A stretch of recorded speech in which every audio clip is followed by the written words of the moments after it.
नमस्ते प्रणाम। मैं एक गीत गाने जा रही हूँ। अच्छा लगे तो कमेंट करके बताइएगा आप लोग। सुनिए।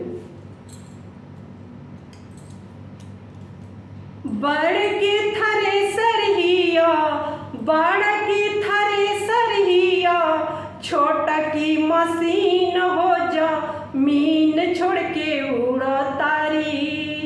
बड़की थ्रेसर हिया, बड़की थ्रेसर हिया, छोटा की मशीन हो जमीन छोड़ के उड़तारी।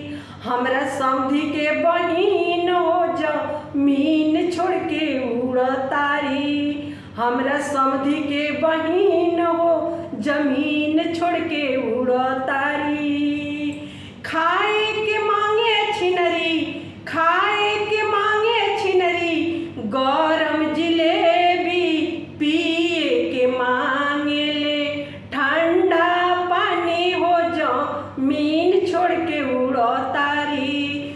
समधी के बहिन हो जमीन छोड़ के उड़तारी। समधी के बहिन हो जमीन छोड़ के उड़तारी।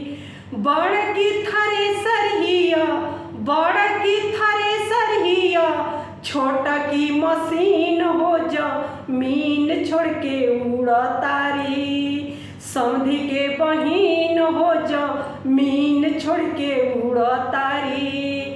सूते के मांगे छिनरी, सूते के मांगे छिनरी, हमारा मरद हो जमीन छोड़ के उड़तारी।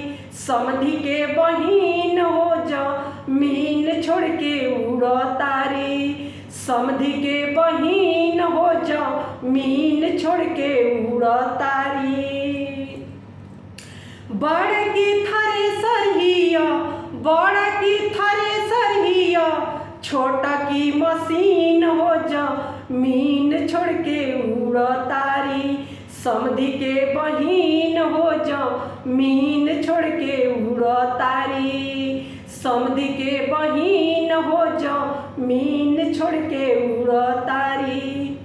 धन्यवाद दोस्तों।